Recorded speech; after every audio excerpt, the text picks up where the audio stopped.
Hello tout le monde, je vous retrouve aujourd'hui pour une nouvelle vidéo pour une présentation et avis de livres. Et comme vous pouvez le voir, il s'agit du Fairy Tales and Folklore, donc la réédition du Sagor Oxagner de Emily Lidela-Loberg. Donc c'est un livre que j'avais prévu de prendre depuis un petit moment, comme vous le savez. Et donc je l'ai enfin entre les mains pour vous en faire une présentation aujourd'hui. Donc je ne l'ai pas feuilleté. Voilà, j'ai vraiment gardé le suspense, on va dire, jusqu'au bout, même si j'ai déjà vu quand même quelques flips du livre avant de l'acheter. Mais je ne l'ai pas ouvert depuis que je l'ai en ma possession. Voilà, donc on va regarder ça ensemble aujourd'hui. Je vais vous dire ce que j'en pense, ce que je pense du livre, ce que je pense des illustrations, assez rapidement, puisqu'on a quand même eu beaucoup de présentations sur ce sujet. Alors tout d'abord, le livre, c'est un livre hardback. Donc il est juste magnifique. Voilà, il n'y a rien d'autre à dire. Il est hyper qualitatif. Franchement, au niveau de la taille du livre, je dirais que c'est la même taille que les livres voilà, de chez Gibb Smith. Hein. C'est quasiment pareil. Hein. Franchement, on est sur à peu près la même chose. Voilà, donc là je suis sur le Twilight Garden de Maria Troll, mais vous voyez, c'est à peu près la même chose au niveau de la tranche. Voilà, c'est à peu près pareil. L'épaisseur est un peu plus, ouais, c'est un peu plus épais que celui-ci. Et je crois qu'il y a moins de colos dans celui-là que dans celui-ci. Celui-ci doit y en avoir à peu près 90, pas loin de 100. Là, je crois qu'il y a moins de colos. Donc je pense que le papier est très épais. Au niveau de l'édition, donc on est sur Better Day Books, qui est un éditeur, si je dis pas de bêtises, américain, il me semble. Hein, voilà. Donc il est vendu donc aux États-Unis à 19,99 $. Alors moi je l'ai eu sur Amazon par un vendeur tiers et il m'a coûté à peu près 24 € avec les frais de port. Voilà, donc un petit peu plus cher, mais bon, rien de dramatique. Hein. Voilà, donc l'objet en lui-même, la couverture, le hardback, déjà je trouve qu'il est très joli. Et vous avez le liseré au-dessus qui est un petit peu doré. Donc voilà, je trouve que c'est un très beau livre. Donc on va l'ouvrir, donc hyper solide, beaucoup plus que les autres hardbacks que je puisse avoir. Donc franchement hyper bien. Au niveau donc, de la présentation, donc on arrive là-dessus. Voilà, Magical Journey Inspired by Scandinavian Fables. Donc c'est un voyage magique donc, qui a été inspiré par des fables scandinaves. Donc ça je pense que vous le savez déjà hein, si vous connaissez le livre d'origine Sagor Oxagner. Petit rappel pour ceux qui ne connaîtraient pas, le Sagor Oxagner c'est un livre qui a été édité en papier mus il y a pas mal d'années. Et en fait, Emily de Loberg donc, ne l'avait pas réimprimé, elle n'avait plus les droits sur ce livre.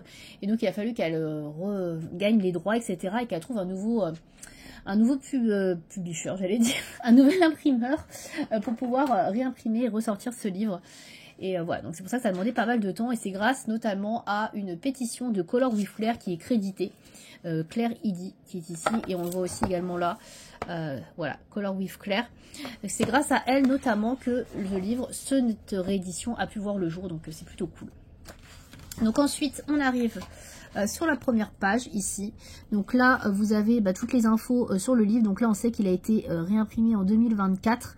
Je ne sais pas si on a la date du premier Sagor Oxagner, c'est ça que je voulais voir dessus. Based on book Sagor Oxagner qui était publié donc du coup en Suède.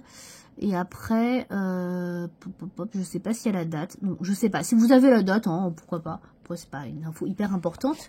Donc, on arrive ensuite sur la première page, la name page, que je trouve déjà hyper sympa. Franchement, c'est une name page que j'ai vue mise en couleur pas mal de fois. Et j'ai vu des versions hyper jolies, notamment dans des tons roses, bleus, qui étaient hyper douces. Et ça changeait vachement. Et c'est ça qui m'a vraiment attiré l'œil et qui m'a donné vraiment envie d'acheter ce livre. Parce que j'ai adoré cette version de colo. Donc, ouais. J'aime beaucoup, même si à la base c'est pas trop mon univers, c'est pas une illustratrice que j'apprécie plus que ça. D'ailleurs son autre livre Fairy Tales, c'est pas un livre que j'achèterais parce que je trouve que c'est un peu trop géométrique, etc. dans les formes, et là c'est vrai que ça l'est aussi pas mal, mais je sais pas, j'ai vu des mises en couleur qui étaient tellement jolies que ça m'a donné envie, et du coup j'ai voulu tester, et le papier est hyper épais. Franchement on est vraiment sur une qualité je pense proche du papier mus. Alors j'en ai pas beaucoup des papiers mus à part le Drum Rise de Maria Troll, mais franchement le papier il est équivalent je trouve. Hyper épais, donc ça c'est vraiment très bien. Donc ensuite on arrive donc sur la préface qui a été faite donc par Color with Claire. Donc je vais pas vous la lire hein, de toute façon. Si vous voulez la lire vous pourrez screener. Hop, je vous laisse si vous voulez screener, mais bon après voilà, c'est pas hyper intéressant. Donc ça je pense que c'est des colos que je ferai, puisque moi j'aime bien faire des petits colos comme ça. De toute façon je colorierai tout. Hein. Ensuite on arrive sur un petit mot avec l'illustratrice, donc Emily Lidleberg. Donc voilà, il y a une petite interview, je dirais, d'elle avec des petites questions, etc. Donc ça c'est pareil. Hein. à découvrir. Je trouve ça très sympa de l'avoir mis, ça aussi. Et ensuite, donc, on arrive avec la partie coloriage, même si tout ce qu'il y a avant, on peut le colorier, hein, clairement. Voilà. Donc là, déjà, il y a pas mal de choses à colorier pour faire des tests de colo, de crayons, etc., de matériel. Tout ça, ça peut être sympa, ces petites pages-là. Alors, celle-là, moins, mais toutes les autres avant, je trouve que c'est vraiment pas mal. Donc, ensuite, on arrive sur la première vraie illustration de ce bouquin. Donc, on commence tout de suite avec cette biche ou ces biches, ces fans, etc. qui sont là toutes les deux, donc c'est assez mignon. Donc toujours des motifs assez géométriques hein, dans les formes, dans les dessins qu'elle fait. Mais j'aime plutôt bien, je pense que mis en couleur après ça renvoie quand même vachement bien. C'est vrai que quand on voit ça comme ça, on peut ne pas se projeter tout de suite, mais je pense qu'après ça peut être sympa. Même s'il est quand même très chargé. Donc je vais pas vous détailler tous les illustrations du livre, hein, parce que sinon ça va demander longtemps. Comme je vous disais, il y a déjà beaucoup de présentations, donc il y a des illustrations que j'aime moins d'autres. Ça par exemple j'aime un petit peu moins. Et il y en a que j'aime beaucoup, donc voilà, je vous dirai celles que j'aime particulièrement hein, de toute façon. Donc là c'est plutôt une double page, je trouve. Hein. Il n'y en a pas beaucoup des doubles pages, mais il y en a quelques-unes qui sont sympas. Donc il y a pas mal de thématiques, puisque c'est autour des contes qui sont scandinaves. Donc c'est vrai qu'il y a un petit peu de tout. Il y a des choses qui sont un petit peu ambiance Noël, un peu ambiance aquatique, un petit peu plus été. On a aussi des petites fées. Donc il y a un petit peu de tout. Je trouve ça assez sympa. Donc après oui, il faut accrocher avec le style particulier, notamment les animaux qui sont faits un petit peu en pointillé. C'est vrai que c'est assez particulier, mais en tout cas on peut pas dire que c'est un style qu'on voit partout. Et on reconnaît bien le trait de l'illustratrice. Voilà, je trouve qu'on ne peut pas confondre ces coloriages avec quelqu'un d'autre. Elle a vraiment voilà, un trait particulier, comme je disais, les petits traits à chaque fois sur les animaux. Donc voilà, ça j'aime beaucoup par exemple. Bon, de toute façon vous savez que moi les fleurs j'adore, donc forcément ça j'aime bien. Celle-là je l'ai vue mise en couleur aussi, j'avais vu de très jolies versions. Donc j'ai un petit peu de mal quand même avec les têtes de certains personnages, où il y a effectivement des côtés un petit peu trop géométriques. Mais sinon, en règle générale, j'aime bien tout ce qui est floral. Ça me plaît beaucoup. Donc, et il y a des petites scènes de vie qui sont très mignonnes. Bah, par exemple, celle-ci me plaît beaucoup. Ça fait un peu penser à du Clara Markova. Bon, dans un style complètement différent au niveau du trait, ça c'est clair. Mais ça fait un petit peu penser à ça. Avec le petit gnome, le petit nain de jardin, limite. La souris et tout. Ça fait un petit peu penser à cet univers-là. Donc je trouve ça assez sympa. Celle-là, je l'aime beaucoup. Je l'ai vue aussi mise en couleur. Et je trouve qu'elle est très sympa. Un style aussi pareil, assez particulier. Celle-là, je la trouve très jolie aussi. J'aime bien. Je trouve que les fleurs sont très jolies. Et voilà, on a un petit peu de tout. Là, on est plus sur de l'univers aquatique. Après, bah là, on est plus sur de l'hiver, par exemple. Donc là, on est avec des gâteaux. On n'avait pas encore eu de petits gâteaux, de choses à manger. Un ours, un oiseau. Ça, c'est plus épuré. Moi, j'aime bien quand c'est plus épuré. Celle-ci, je l'aime beaucoup. Je trouve qu'elle est très jolie, celle-là aussi. Ça, j'aime un petit peu moins. Donc après, moi, tout ce qui est contes, fables, etc., je ne saurais pas vous dire lesquels c'est parce que je ne connais pas tout hyper bien. Et j'avoue, je ne connais pas tout. Celle-ci, je l'aime beaucoup aussi. Elle est très jolie. Je ne sais pas si à la fin du livre, il y a un index avec tous les contes et fables. Sûrement, peut-être, je sais pas. On verra à la fin, j'ai pas regardé. Celle-là, j'aime bien aussi. Elle est très jolie. Plus simple, celle-ci. Dans ce livre-là, dans la réédition, il y a aussi 10 nouvelles illustrations qui ne figurent pas dans le Sagor Oxagner d'origine. Donc si vous l'avez déjà, le Sagor Oxagner, bah, sachez qu'il y a 10 illustrations en plus. Voilà. Celle-là, je l'aime beaucoup aussi. On dirait la princesse et la grenouille. Enfin, moi, ça me fait penser à ça, mais je sais pas du tout si c'est un conte nordique, mais bon, pourquoi pas. Celle-là aussi, j'aime bien. Hop. Les pages sont très épaisses. Celle-là, j'aime beaucoup aussi. Ça, je crois qu'il y en a qui ressemblent à ça dans le Fairy Tales. Celle-là aussi, elle est jolie. On a pas mal d'oiseaux, de petits lapins aussi.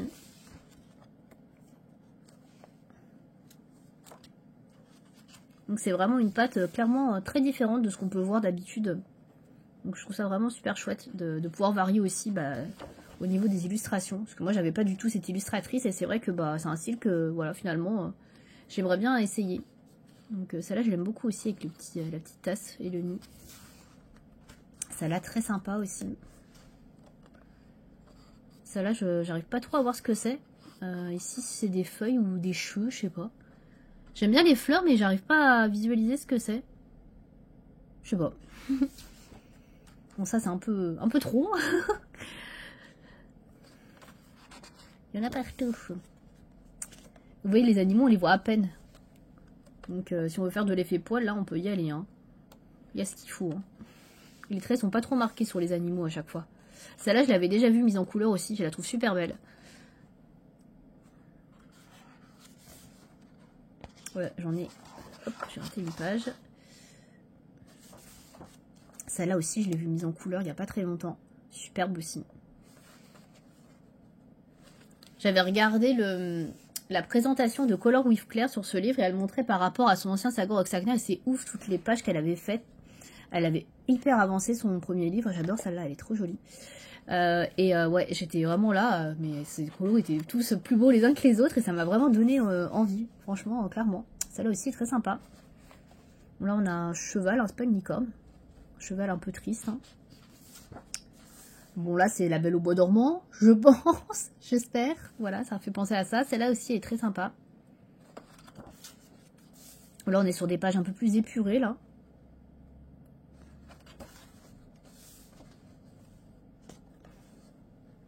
Là, on est pour Noël, on est en plein dedans, là. On a quelques pages aquatiques de temps en temps. Ah, celle-là, elle est très belle aussi. Je l'aime bien, celle-là aussi. Ça aussi, c'est sympa. Avec les petites maisons dans les fleurs. C'est original. Ah, un serpent. Bon. Un effet écaille à faire. Une jolie couronne de fleurs. Bon, là, on est plus un peu style Maria Troll, mais Maria Troll géométrique. Ça, il y a beaucoup de ce genre d'illustrations dans Twilight Garden, par exemple. Alors, je ne saurais pas vous dire lesquelles illustrations ont été rajoutées au livre, parce que j'ai pas le premier, et j'avoue, j'avais regardé effectivement la présentation de Color with Claire, elle a dû les montrer, mais j'avoue, je me rappelle plus du tout. Donc, je sais pas du tout si les nouvelles illustrations se trouvent à la fin, ou si c'est un peu disséminé un peu partout dans le livre, j'en ai aucune idée. Je sais qu'elle avait oublié une illustration de Noël, je crois qu'elle a donné en freebie.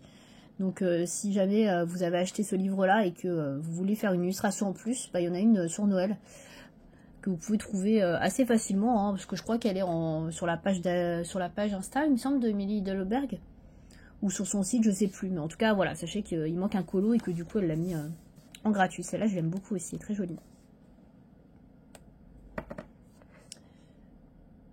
Donc je passe rapidement, je commente pas tout. Hein. Celle-là est pas mal sympa aussi. Au niveau de l'ambiance. Oh, un petit hérisson, on dirait. Trop mignon, j'adore la tête. Celle-là, j'adore. Trop jolie. Pareil, ça fait un peu penser à du Maria Troll, je trouve. Avec les fleurs et tout. Un oursin. Hop. Oh là là, la double page. Alors, il n'y a pas beaucoup de double page, mais alors celle-là, comment vous dire que... accrochez-vous, quoi. Alors, j'aime bien, hein, mais franchement, il y a du taf, hein. Je peux dire que là, le fond, on se prend pas la tête, hein. Il n'y a pas beaucoup de fond. Et la dernière, donc celle-ci. Voilà. Et donc après, vous avez encore un mot sur l'illustratrice. Voilà. Et là, vous pouvez faire aussi tester du crayon. Voilà pour le livre. Donc non, il n'y a pas d'index avec les différents comptes qu'il y a dans le livre. C'est un petit peu dommage. J'aurais bien aimé avoir quelques noms de comptes qui figurent dans ce livre. Donc voilà pour le Fairy Tales and Folklore. Donc moi, je trouve qu'il est plutôt sympa. Alors tout ne me plaît pas dans le livre. Hein. Effectivement, comme je vous disais, il y a certaines illustrations... qui me plaisent un petit peu moins, et il y en a que je trouve vraiment très très jolies. Après, je trouve que tout va se passer, à mon avis, la magie va opérer lors de la mise en couleur, puisque j'ai vu déjà de très très belles choses mises en couleur, notamment par Color with Claire, qui vraiment, elle fait un boulot incroyable sur ce livre. Elle avait vraiment fait beaucoup de colos. D'ailleurs, je vous invite à aller voir sa vidéo, hein, si jamais vous voulez voir des idées de mise en couleur dans ce livre, donc dans le précédent Sagor. Franchement... au top. Voilà, donc j'aime beaucoup ce livre, j'ai hâte de le commencer, j'ai surtout hâte de tester le papier, il avait vraiment l'air extra le papier, donc hyper épais, tout ce que j'aime, donc je pense que là il va pouvoir supporter à mon avis n'importe quel médium, donc de l'eau, de l'encre, je pense que ça va être génial. Donc ouais, je suis très très contente de l'avoir. Et puis bah du coup, n'hésitez pas à me dire ce que vous en pensez dans les commentaires, si vous l'avez acheté, si vous comptez l'acheter, et puis bah si vous aimez ou pas ce style, hein, parce que c'est vrai que c'est un style particulier. Franchement, quand on m'a dit qu'il allait être édité, j'ai dit non, je vais pas l'acheter, puis finalement, bah oui, j'ai été séduite, voilà, après avoir vu quelques mises en couleur et tout, il m'a vraiment donné envie, et puis... comme je vous dis, le fait que ce soit un bel objet, que le papier soit vraiment de bonne qualité, bah voilà, c'est vraiment des qualités, etc. qui ont pesé dans la balance. Donc voilà pour cette présentation, j'espère que ça vous aura plu. Et puis je vous dis à bientôt pour une prochaine vidéo. Merci de m'avoir regardé.